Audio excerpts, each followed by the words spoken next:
بسم اللہ الرحمن الرحیم۔ ڈسکور اوریجنل کے معزز ناظرین، السلام علیکم۔ اب کس نمبر 402 ملاحظہ فرمائیں۔ نہیں، میں رابعہ کو نہیں جانتا۔ کون رابعہ؟ وہ بولا۔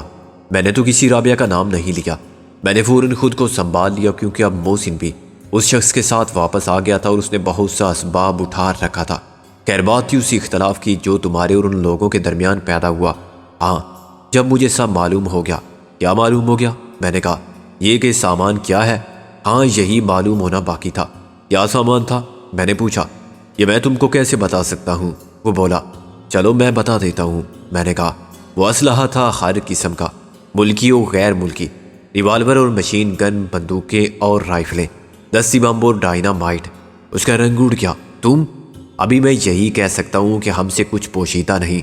ہم بہت عرصے سے ان لوگوں پر نظر رکھے ہوئے تھے، ان کی سب نقل و حرکت دیکھ رہے تھے۔ کیا تم خفیہ پولیس کے آدمی ہو؟ ایسے بہت سے ملکی و غیر ملکی بین الاقوامی ادارے ہیں۔ میں نے گول مول بات کی۔ تم ہمارے وسائل اور ہماری پہنچ کا اندازہ نہیں کر سکتے۔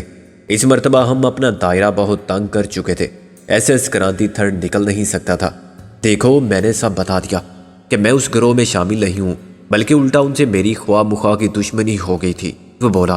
میں نے خاص مقصد کے تحت ان کا ساتھ دینا منظور کیا تھا، اور جب تمہیں معلوم ہو گیا کہ وہ لوگ کون ہیں اور کیا کر رہے ہیں، پھر تم نے کیا کیا؟ میں نے کہا، میں نے کراچی میں قونصلیٹ آفس سے رابطہ قائم کیا اور وہاں کسی ذمہ دار افسر سے بات کرنے کی خواہش ظاہر کی۔ میں نے یہ بھی کہا کہ میں اپنی آمد کو خفیہ رکھنا چاہتا ہوں اور یہ بھی چاہتا ہوں کہ مجھے تحفظ فراہم کیا جائے۔ انہوں نے اس کا وعدہ کیا اور پرسوں شام کو ایک کار مجھے باہر سے قونصلیٹ آفس لے گئی۔ وہاں انہوں نے شناخت کے بعد مجھے ایک کمرے میں پہنچا دیا۔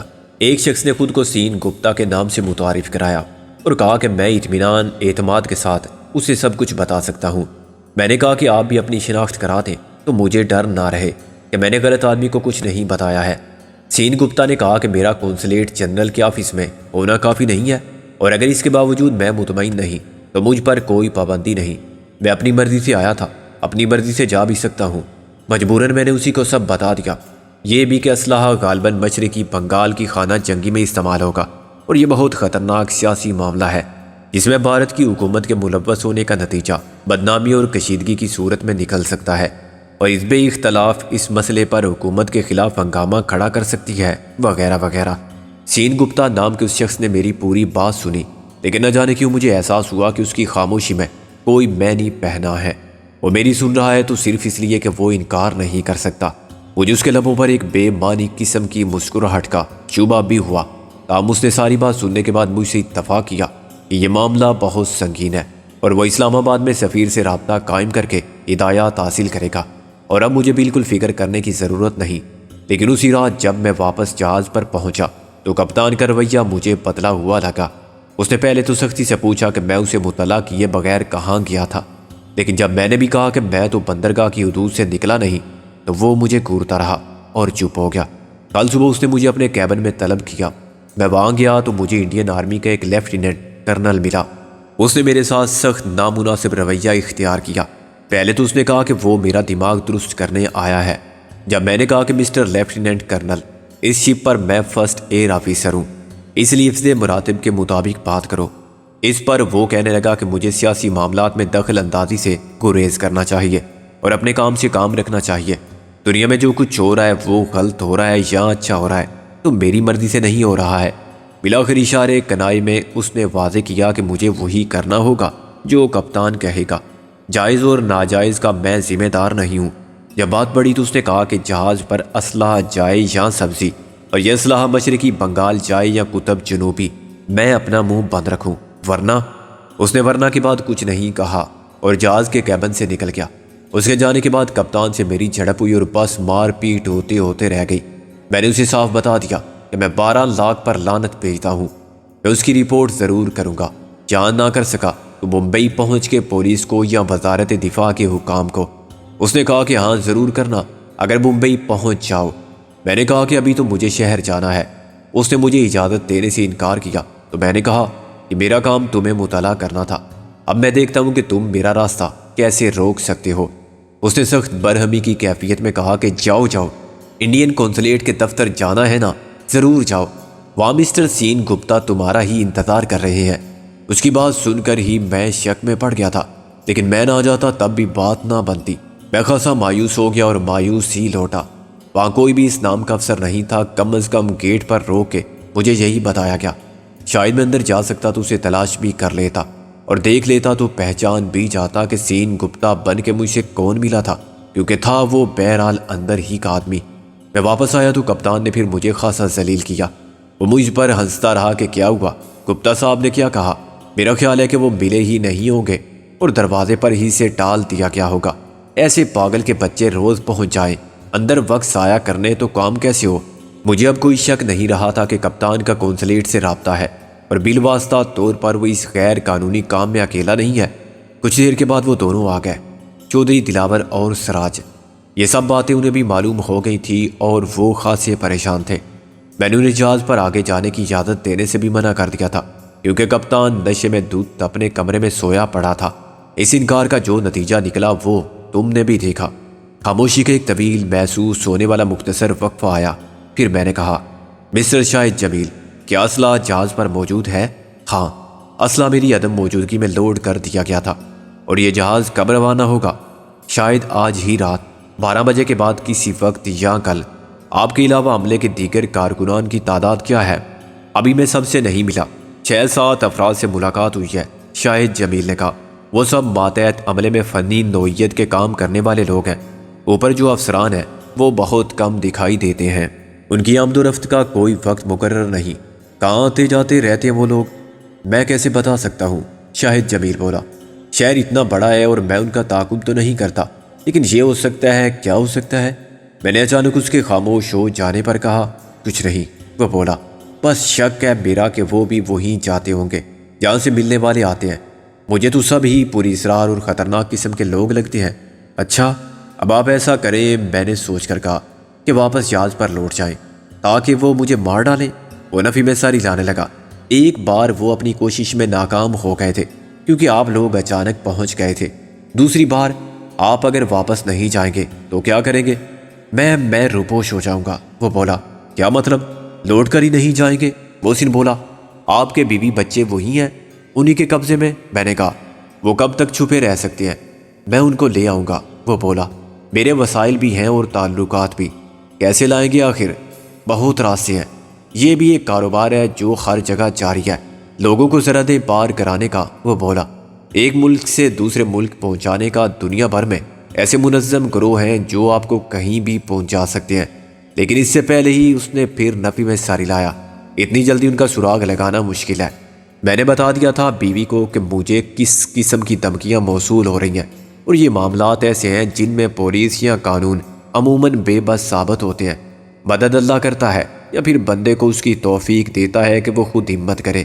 میری بیوی بہت ہوشیار اور ہمت والی ہے، وہ نکل آئے گی جیسے اس کو میرا پیغام ملے گا، وہ کوئی راستہ بنا لے گی۔ اس کے مددگار بھی ہیں میرے دوست اور ہمدرد۔ اور اس کے بعد آپ یہیں رہیں گے؟ ہاں، میں پاکستان کی شہریت لے لوں گا۔ ظاہر ہے یہ کام بھی مجھے رازداری سے کرنا ہوگا، ورنہ جو دشمن ہو جائیں گے وہ یہاں بھی مجھے تلاش کر کے مار دیں گے۔ ان کی نظر میں میرا جرم غداری ہوگا، جس کی یہی سزا ہوتی ہے۔ یہاں بھی میں چھپ کے اور شخصیت بدل کے رہ سکتا ہوں اور یہاں سے آگے نکل سکتا ہوں۔ اب تک بھارت میں انٹیلیجنس نے میری فائل کھول دی ہوگی کہ میں بھروسے کے قابل نہیں رہا اور میرا وجود قومی سلامتی کے مفاد میں نہیں ہے۔ یہ تو بہت گمبھیر مسئلہ ہو گیا، میں نے کہا، لیکن مجھے ایک بات تو بتائیں۔ یہ سیاسی اختلاف اپنی جگہ، آپ نہیں چاہتے کہ آپ کا ملک پاکستان کے داخلی انتشار سے فائدہ اٹھائے اور اس علیحدگی پسندی کی تحریک میں باغی قوتوں کا ساتھ دے یا ان کی حوصلہ افزائی کرے؟ آپ جیسے کروڑوں ہوں گے مگر وہ پھر بھی اس اختلاف کی بنا پر ترک وطن نہیں کریں گے، اپنی قومیت نہیں بدلیں گے۔ قومیت؟ وہ بولا۔ شہریت اور قومیت کو تو ایک ہی نہیں سمجھا جا سکتا۔ پاکستان کی بنیاد ہے دو قومی نظریہ، جو یہ ہے کہ ہندوستان میں مسلمان ایک الگ قوم ہے اور ہندو الگ۔ میں بھارتی شہری ضرور ہوں لیکن میں مسلمان قوم کا فرد ہوں۔ اس دو قومی نظریے کو تم آج تسلیم کر رہے ہو؟ محسن نے تن سے کہا، جب ترک وطن اور ہجرت کا وقت تھا تو تم نے وہیں رہنے کو ترجیح دی۔ تم نے مسلمان قوم کے لیے وطن کو قبول نہیں کیا۔ آج 20-22 سال بعد حالات نے تمہیں مجبور کر دیا ہے کہ تم اس دو قومی نظریے کی پناہ میں جلا وطنی اختیار کرو۔ بہت دیر کی، مہرباں آتے آتے۔ اب تو تمہاری اگلی نسل جوان ہوگی، کیا وہ دھوبی کے کتے نہیں ہوں گے؟ ہاں تم سب کچھ کہہ سکتے ہو، وہ تلخی سے بولا، کیونکہ تم یہاں عزت نفس کے ساتھ زندہ ہو اور یہاں حاکم ہو، ہم وہاں محکوم ہیں، دوسرے درجے کے شہری ہیں۔ معاشرے میں قانون تو ہمیں برابر کے حقوق دیتا ہے کیونکہ آئین سیکولر ہے، مگر آئین اور قانون کی کتابیں ہیں۔ معاشرہ ان کتابوں سے نہیں، روایات سے اور صدیوں کے طبقاتی تعصبات سے اور تہذیبی اقدار سے اور مذہبی ترجیحات سے چلتا ہے۔ قانون اور آئین سے تو حکومت چلتی ہے اور عدالتی نظام چلتا ہے۔ گلی محلے اور گھروں میں آئین اور قانون کی نہیں، معاشرے کے ٹھیکے داروں کی حکومت ہوتی ہے۔ انہوں نے مسلمانوں کو معاف نہیں کیا، کس بات پر؟ کیا جرم ہے مسلمانوں کا؟ اس سے بڑا جرم اور کیا ہو سکتا ہے کہ وہ صدیوں سے حاکم رہے۔ ہندو تو انہیں غاصب اور حملہ آور کہتے ہیں، جو افغانستان ایران سے آئے اور انہوں نے اس ملک پر انگریزوں کی طرح تسلط حاصل کر لیا۔ ہندو تو دونوں کے محکوم رہے اور انگریز کے دور میں بھی مسلمان ہی تھے جن کے جذبہ حریت پسندی میں کمی نہیں آئی، جنہوں نے غلامی کو کبھی ذہنی طور پر تسلیم نہیں کیا۔ انگریز بھی انہی کو خطرناک اور باغی سمجھتے تھے۔ آج ہندو حاکم ہے تو مسلمان سے تاریخ کا انتقام لینا چاہتا ہے۔ کاش یہ بات تم نے پہلے سمجھ لی ہوتی۔ تم اسے انسانی اندازوں کی غلطی کہہ سکتے ہو، وہ بولا۔ بے وقوفی سمجھ سکتے ہو کہ وہ ہندو ذہنیت کا اندازہ نہ کر سکے۔ ان کی میٹھی میٹھی باتوں میں آ گئے، ہندو مسلم بائی بائی کے نعرے کے فریب میں آ گئے، اور جب احساس ہوا کہ ہندوؤں نے نہ انہیں گھر کا چھوڑا نہ گھاٹ کا، تو واقعی ہی بہت دیر ہو چکی تھی۔ اب سرحدیں بند ہیں، ادھر ہم مانا بھی چاہیں تو نہیں آ سکتے، اور ہماری اگلی نسل بے وطن ہے۔ ایسے دو راہے پر کھڑی ہے جہاں دونوں راستوں کی منزل کوئی نہیں، جائیں تو کہاں جائیں؟ تم سب مسلمانوں پر وہی الزام عائد کر رہے ہو جو وہاں زبان خلق عائد کرتی ہے کہ مسلمان تو دل سے پاکستان کا ہم نوا ہے۔ وہ بھارت میں پاکستان کا ففتھ کالم ہے جس کی جذباتی وابستگی مسلمانوں کے ساتھ ہے، جو وقت پڑ جانے پر بھارت کے خلاف لڑے گا۔ نہیں، میں نے یہ نہیں کیا، میں ایک صورتحال کو بیان کر رہا ہوں۔ اس میں مجھ جیسے لوگوں کے لیے کون سا راستہ رہ جاتا ہے جو میں زندہ رہنے کے لیے عزت نفس کے ساتھ جینے کے لیے اختیار کر سکوں؟ اب تو پاکستان میں بھی ہمارے لیے جگہ نہیں رہی، یہاں ہر نظر میں طنز کی وہی بات ہوگی جو تمہاری زبان پر ہے۔ سب منہ سے نہ کہیں، دل میں تو کہیں گے نا کہ خیر سے بدھو گھر کو آئے، پہلے کیوں نہ آ گئے؟ ہم جب آئے تھے اس لیے کہ قربانی دینا پڑتی ہے، یا ہجرت کے مصائب جھیلنے پڑتے، رشتے ناطے بدلنے پڑتے، نئے وطن کی تعمیر میں خون پسینہ ایک کرنا پڑتا۔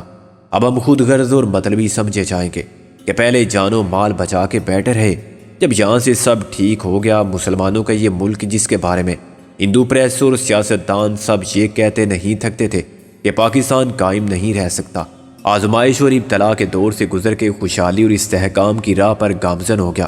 یہاں مسلمانوں کی حکومت قائم ہو گئی تو اب چلے آ رہے ہیں کہ ہمیں بھی جگہ دو۔ جو برے وقت میں ساتھ نہ دے وہ اچھے وقت میں بھی ساتھی بننا چاہے تو یہی ہوتا ہے۔ خیر تم کچھ زیادہ ہی قنوتی ہو۔ پاکستان کے مسلمان ایسے کینہ پرور نہیں ہیں، وہ آج بھی تم کو گلے لگائیں گے اور دل میں جگہ دیں گے، کیونکہ ملک چھوٹا سے ہی مگر ان کا دل بڑا ہے۔ صبح کا بھولا شام کو گھر آ گیا، چلو خیر سے آیا تو صحیح، دیر آئد درست آئد۔ میں بہت پہلے فیصلہ کر چکا تھا، وہ بولا، کہ مجھے اب یہاں نہیں رہنا۔ میں پاکستان نہ جا سکا تو برطانیہ کی شہریت لے لوں گا، کینیڈا چلا جاؤں گا۔ میرے بچے اب جوان ہیں اور ان کے لیے وہاں ایک طرف کامیابی کے مواقع محدود ہیں، دوسری طرف وہ انسیت کے احساس سے کمتری میں مبتلا کر دیے گئے ہیں۔ چلو ٹھیک ہے، ہم مان لیتے ہیں کہ تم اب ہجرت کے لیے تیار تھے، مگر اس میں جو خطرات تمہارے لیے پہلے سے موجود ہیں ان سے تم کیسے نمٹو گے؟ میں نے کہا، میں سمجھتا ہوں کہ تمہارا کوئی جذباتی فیصلہ تمہارے خلاف جا سکتا ہے۔ میں نے کہا، یہ بہتر ہوگا کہ تم عقل سے کام لو، صاف بتاؤ کہ تمہارے ذہن میں کیا ہے۔ تم واپس جاؤ، جہاز پر تمہیں پھر وہی لوگ ملیں گے۔ سب سے پہلے تو کپتان ہوگا، کیا نام ہے اس کا؟ مصرا، آر مصرا۔ آر سے کیا بنتا ہے؟ موسی نے کہا، رگھوپت رائے۔ وہ تم کو زندہ پا کے بہت حیران اور مشتعل ہوگا۔ میں نے کہا، لیکن اب تم کو ایک کام کرنا ہے، اس کو بتانا اور یقین دلانا ہے کہ تمہارا دماغ درست ہو گیا ہے، تم ڈر گئے ہو۔ موت کی منزل تک جا کے لوٹ آنے کے بعد تم کو زندگی کی قدر و قیمت کا اندازہ ہو گیا ہے اور تم جینا چاہتے ہو، اس کے لیے تم سب کچھ کرو گے۔ وہ تمہاری جذباتی حماقت تھی کہ تم نے اصول کی بنیاد پر دخل در معقولات کیا اور سرکشی پر آمادہ ہوئے۔ تم معافی مانگو گے اور شرمندگی کا اظہار کرو گے۔ وہ بہت چالاک لوگ ہیں، انہیں آسانی سے بے وقوف نہیں بنایا جا سکتا۔ اس کے لیے تم کو بہت اچھی اداکاری کرنا ہوگی اور معقول جواز فراہم کرنا ہوگا۔ جواز تمہارے پاس ہے، تمہارا خاندان اکیلا آدمی نتائج سے بے پرواہ ہوتا ہے، مگر رشتوں کی زنجیر میں بندھا ہوا آدمی تو بہت بے بس ہوتا ہے۔ سب سے زیادہ وہ جس عذاب سے ڈرتا ہے وہ اپنے پیاروں کا عذاب ہے۔ انہیں وہ صرف خوشی دینا چاہتا ہے، دکھ نہیں۔ دکھ وہ اپنے لیے قبول کر سکتا ہے۔ تم بھی اسی کمزوری کو بنیاد بنا سکتے ہو اور ان سے وعدہ لے سکتے ہو کہ تمہارے بیوی بچوں کو کچھ نہیں ہونا چاہیے، پھر تم ان کے لیے سب کچھ کرو گے۔ اسی خیال نے تمہیں پسپائی پر مجبور کیا اور تم ان کے سامنے خود کو، اپنے اصولوں کو، اپنے ضمیر کو، سب کو قربان کرنے کے لیے لوٹ آئے ہو۔ اس نے کچھ دیر بعد سر ہلایا۔ ٹھیک ہے، میں ایسا ہی کروں گا، مگر اس کے بعد تم ہماری مدد کرو گے۔ میں نے کہا تمہاری؟ میں کیا مدد کروں گا اور کیسے؟ وہ بولا اب یہ معاملہ صاف ہو گیا ہے اور تم سے کوئی پردہ نہیں رہا، تو میں یہ بھی بتا دیتا ہوں کہ میں تمہیں پہچان چکا ہوں۔ میں جانتا ہوں کہ تم کون ہو۔ تم سکندر اور محسن ہو۔ تم نے تو جھوٹ بولا تھا مگر ہم نے اسے سچ نہیں مانا تھا۔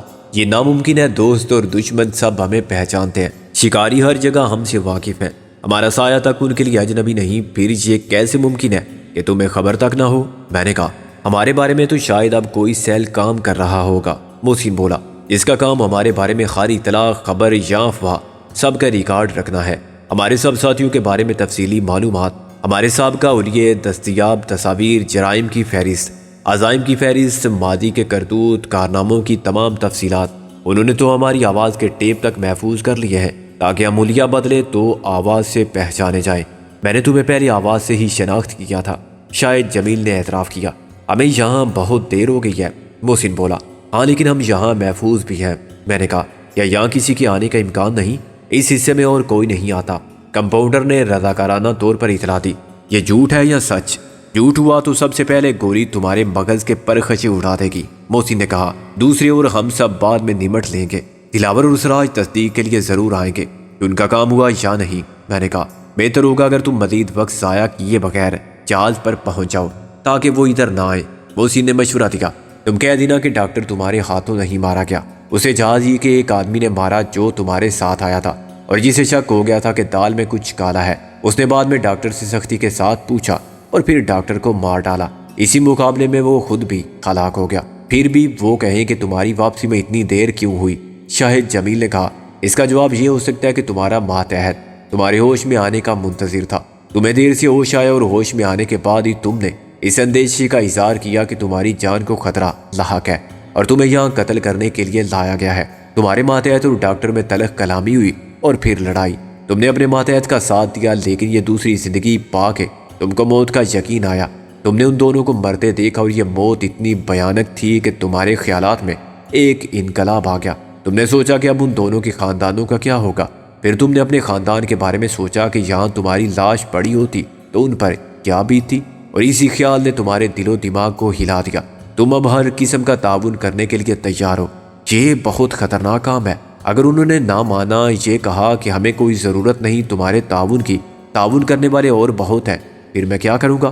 یہ کام تو تم کو کرنا ہے شاہد جمیل، اس کے بغیر تمہارے لیے کوئی بچاؤ کا راستہ نہیں۔ ابھی تم ادھر نہیں ہو، بعد میں تم ادھر بھی نہیں آ سکو گے۔ کام مشکل ضرور ہے مگر ناممکن نہیں ہے۔ تم کو بہر صورت اپنے عہدے وفاداری کی تجدید کرنا ہے۔ اب شام ہو گئی ہے، کچھ دیر میں اندھیرا پھیل جائے گا، رات کو ہم جہاز پر پہنچ جائیں گے۔ تم کیسے آؤ گے؟ یہ تم بتاؤ، ہم کس طرف سے آئیں، کب آئیں، کیسے آئیں؟ وہ نفی میں سر ہلانے لگا۔ یہ ناممکن ہے، بالکل ناممکن ہے، جب تک جہاز یہاں کھڑا ہوا ہے۔ اچھا اگر ہم جہاز کی روانگی کے بعد آنا چاہیں؟ بعد میں کہاں؟ ممبئی میں؟ وہ بولا نہیں، فرض کرو ہم راستے میں سوار ہونا چاہیں۔ میں نے کہا تم بحری راستوں سے واقف ہو؟ نہیں مگر تم سمجھا سکتے ہو۔ میں نے کہا کہ جہاز کا راستہ کیا ہے اور کس وقت جہاز کہاں ہوگا۔ وہ سوچ میں پڑ گیا۔ اگر جہاز آج رات لنگر اٹھا دیتا ہے، جس کا خاصا امکان ہے، تو صبح 3 اور 4 بجے کے درمیان ہم گہرے سمندر میں شاید 100 میل دور ہوں گے۔ تم میں کوئی نیویگیٹر نہیں، ورنہ میں بالکل صحیح نقشہ بتا دیتا۔ خیر تم نقشہ بنا سکتے ہو؟ میں نے کہا ہاں نقشے پر بتا سکتا ہوں۔ وہ بولا 2-4 میل ادھر ادھر کس وقت ہم کہاں ہوں گے، تو نقشہ بنا دو۔ اسے سمجھو گے کیسے؟ وہ بولا سمجھنے والے ہیں۔ میں نے کہا ہم جہاز تک پہنچ جائیں گے، اس کے بعد تم ہماری کیا مدد کر سکتے ہو؟ کہ ہم جہاز کے اوپر پہنچ جائیں؟ یہ صریحاً خودکشی ہوگی۔ اوپر آ کے ہمارا کام ہم پر چھوڑ دو۔ میں نے کہا میں تمہاری کوئی مدد کر سکتا ہوں تو صرف یہ کہ ایک سیڑھی لٹکا دوں ایسی جگہ پر جہاں کسی کی نظر تم پر نہ پڑے اور تم اوپر چڑھ سکو۔ اوپر تمہیں کوئی عرشے پر مل جائے یا نیچے پہنچ کے تم پھنس جاؤ تو تم نقشہ بناؤ، میں نے ڈاکٹر کی میز سے ایک کاغذ پنسل اٹھا کے اسے تھمائی۔ جو نقشہ اس نے بنایا وہ واقعی ہی ہماری سمجھ میں نہیں آ سکتا تھا۔ اس میں خطوط ایک دوسرے کو کراس کرتے تھے، زاویے ظاہر کرنے والی ڈگری کی علامتیں تھیں اور سمت بتانے والے نشانات تھے۔ کراس اور تیر تھے، وقت بتانے والی سوئیاں بھی تیر کی طرح تھی۔ یہ لو، اگر کوئی اس کو پڑھ لے گا تو اس کے لیے ہماری پوزیشن کو لوکیٹ کرنا مشکل نہیں ہوگا، وہ بولا۔ لیکن میں ایک بات واضح کر دوں، جہاز پر حفاظتی انتظامات بہت سخت ہیں۔ تم دونوں ایسے پکڑ لیے جاؤ گے جیسے چوہے دان میں بلی پکڑی جاتی ہے۔ یہ مذاق کی بات نہیں، خود کا الارم اور خود متحرک ہو جانے والے ٹریپ اور بہت کچھ ہے جو خود مجھے بھی معلوم نہیں۔ ہمارا معاملہ ہم پر اور ہمارے اللہ پر چھوڑ دو، تو ہم یہ سمجھ لو کہ ہم دو نہیں ہوں گے۔ پھر کیا فوج لے کر آؤ گے؟ کم سے کم 4 آدمی ہوں گے، میں نے کہا۔ 4؟ وہ بولا۔ 40 ہوں تو شاید کچھ کرنے کی پوزیشن میں ہوں، 4 تو خودکشی ہی کر سکتے ہیں اور بھی بہت کچھ کر سکتے ہیں۔ مثلاً ابھی تک تو میری سمجھ میں یہ نہیں آیا کہ جہاز پر آنے کا مقصد کیا ہے۔ تم کسی بحری جہاز کو ہائی جیک تو نہیں کر سکتے، اسے غرق تو کر سکتے ہیں، میں نے کہا۔ وہ بھونج کر رہ گیا۔ تم اسے تباہ کرو گے؟ ہاں، تمہیں معلوم نہیں کہ ایک جہاز ہم پہلے ڈبو چکے ہیں، میں نے کہا۔ اس پر بھی اسلحہ تھا۔ وہ اتفاق سے ہو گیا، کسی کو اندیشہ نہیں تھا کہ سمندر میں ایسی واردات ممکن ہے۔ اب وہ پوری طرح تیار ہے، شاہد جمیل بولا۔ ہم بھی زیادہ تیار ہیں، میں نے کہا۔ اس بار کوئی اتفاق نہیں ہوگا، ایک پلان ہوگا جس کے تحت ساری کارروائی ہوگی۔ وہ انکار میں ساری لانے لگا۔ کوئی پلان کامیاب کیسے ہو سکتا ہے؟ وہ جہاز ایک ناقابل تسخیر کلا ہے، اس میں ایک شگاف پڑ چکا ہے، محسن نے کہا۔ تم ہمارے لیے ایک شگاف ہو۔ کلے کے اثار کو توڑنا واقعی ہی مشکل ہوتا ہے، مگر اندر داخل ہو جانے کا راستہ مل جائے تو گویا آدھی فتح حاصل ہو جاتی ہے۔ دیکھو، میرا ایک مشورہ ہے، وہ کچھ سوچ کر بولا۔ اگر کوئی لڑکی ہو تمہارے ساتھ، کوئی عورت جو نرس کا کام کر سکتی ہو۔ میں نے اور محسن نے ایک دوسرے کی طرف دیکھا۔ اگر ہو تو جہاز پر ڈاکٹر بھنڈی ہے، اصل نام تو بھنڈاری ہے مگر اس کی چڑ ہے بھنڈی، شاہد جمیل نے کہا۔ اس کے ساتھ جو نرس آئی تھی وہ بھاگ گئی ہے۔ بھاگ گئی ہے؟ کہاں؟ پتہ نہیں، سنا ہے یہاں کسی کے ساتھ اس کی کلمی دوستی ہوئی، پھر وہ دوستی ایک ملاقات کے بعد عشق بن گئی۔ لڑکا یہاں سے جا نہیں سکتا تھا، کسی ایسے محکمے میں ملازم تھا کہ پاسپورٹ پر ویزا نہ ملتا، چنانچہ وہ آ گئی اور ظاہر ہے اب وہ کہیں ہنی مون منا رہے ہوں گے۔ کپتان بہت خفا تھا ڈاکٹر پر کہ یہ سب تمہاری وجہ سے ہوا، تم خود اپنی مرضی سے لے کر آئے تھے اسے، اب خود ہی بھگتو۔ میں نرس کہاں سے لاؤں؟ فرض کرو ہم کسی نرس کو بھیج دیں، وہ اتنی آسانی سے نہیں رکھ لیں گے۔ پاکستانی نرس پر وہ کیسے اعتبار کر سکتے ہیں؟ اور اگر وہ انڈین نرس ہو، میرا مطلب ہے انڈین نیشنل ہو، بھارت کی مصدقہ شہری، بھارتی پاسپورٹ رکھنے والی، پھر ممکن ہے وہ کونسلیٹ سے پوچھے۔ لیکن وہ ڈاکٹر بھنڈاری کے پاس پہنچنے میں کامیاب ہو جائے تو یہ ہو سکتا ہے کہ ڈاکٹر کی مشکل آسان ہو جائے۔ وہ کپتان سے کہے کہ میں نے انتظام کر لیا ہے دوسری نرس کا اور اس کی ذمہ داری قبول کرے۔ ڈاکٹر کے معاملے میں کپتان اپنی اتھارٹی زیادہ استعمال نہیں کرتا، وجہ یہ بھی ہے کہ وہ جہاز کے مالک کا چھوٹا بھائی ہے۔ بس تو پھر سمجھو کہ ایک نرس آج پہنچ جائے گی، لیکن اس کے ساتھ کوئی مرد ہو، اس کا شوہر ہو، پھر میں کیا کہہ سکتا ہوں؟ شوہر بھی بھارتی شہری ہو، وہ بھی بیوی کے ساتھ جہاز پر کوئی بھی نوکری کرنا چاہے، گھٹیا سے گھٹیا کام بھی کرے گا۔ میں یقین کے ساتھ کیا کہوں، ممکن ہے اس کا کام بھی بن جائے، مگر اس کا چانس بھی ہے کہ دونوں تصدیق پر پکڑے جائیں۔ یہ چانس تو لینا ہی پڑے گا۔ تم صرف اتنا کرو کہ ڈاکٹر بھنڈاری سے ذکر کرو کہ کوئی نرس آئے گی اپنے شوہر کے ساتھ، وہ بھارتی شہری ہیں، ہندو ہیں کہ مسلمان، کرسچن، میں نے کہا۔ وہ باہر سے آئے تھے، یہاں سے ان کو دبئی جانا تھا، کسی ایجنٹ کے چکر میں پڑ گئے اور سب گنوا بیٹھے۔ ویزا کی مدت گزر گئی، اب قانونی طور پر واپس جانے کا راستہ کوئی نہیں۔ پہلے یہاں کی گورنمنٹ پکڑ کے بند کر دے گی، پھر واپس گئے تو بھارت کی جیل میں ان کی مدد کی جا سکتی ہے۔ ڈاکٹر پوچھے گا تمہیں کیوں دلچسپی ہے، تم بتا سکتے ہو کہ نرس بہت دلچسپ ہے اور خود ڈاکٹر کے لیے خاصی دلچسپی کے اسباب رکھتی ہے۔ وہ آدمی کیسا ہے؟ آدمی میرے تمہارے جیسا، کچھ زیادہ شوقین مزاج تو ہوتا ہی ہے، پیسے والا، بس تو یہ چکر چل جائے گا، وہ خود ڈاکٹر کو چکر میں ڈال دے گی۔ میں نے کہا مجھے نام تو بتا دو ان کے۔ لڑکی کا نام ہے ایلیزابتھ، لیزا کہتے ہیں سب، اور شوہر کا نام ہے چارلس عرف چارلی۔ میں نے کہا میں کوشش کرتا ہوں، اسے رات 12 بجے سے پہلے بھیج دو، رسک یقیناً ان کا، اگر وہ جہاز پر پہنچ گئے تو پھر تمہارا رسک بھی ان کا، وہ سب کر لیں گے، تمہیں کچھ کرنے کی ضرورت نہیں رہے گی۔ میں نے کہا اب شام گزر چکی تھی، باہر اندھیرا پھیل رہا تھا۔ میں نے شاید جمیل سے کہا کہ وہ جائے، اس نے جاتے وقت ہم سے ہاتھ ملا کے گڈ لک کہا، مگر خود اپنی گڈ لک کے بارے میں وہ مشکوک تھا۔ ہم نے اس کے جانے کے بعد اپنے لباس بدلے، کوسٹ گارڈ کی وردی ہمیں مشکلات میں مبتلا کر سکتی تھی۔ میل نرسنگ بوائے کی وردی میں ہمارا حلیہ بدل گیا۔ پھر میں نے اس پلان میں تھوڑی سی ترمیم کی اور خود ڈاکٹر بن گیا۔ ڈاکٹر بننے کے لیے مجھے کسی MSc کی ڈگری کی ضرورت نہیں پڑی۔ میں نے گلے میں ایک اسٹیتھوسکوپ ڈال لیا اور ہاتھ میں بلڈ پریشر چیک کرنے والا آلہ اٹھا لیا۔ میں نے سفید کی جگہ کالی پتلون پہن لی جو ہاسپٹل کے سابق ڈسپینسر ڈاکٹر نے پہن رکھی تھی۔ خود کو زیادہ چھپانے کے لیے ہم نے منہ پر وہ رومال نما کپڑا بھی باندھ لیا جو عموماً ڈاکٹر آپریشن تھیٹر میں باندھتے ہیں۔ بیرک نما ہاسپٹل میں اب ویران، تاریکی اور خاموشی کا راج تھا، اور 2 لاشیں تھیں جو بساط وقت کے پیٹے ہوئے موروں کی طرح پڑی ہوئی تھی۔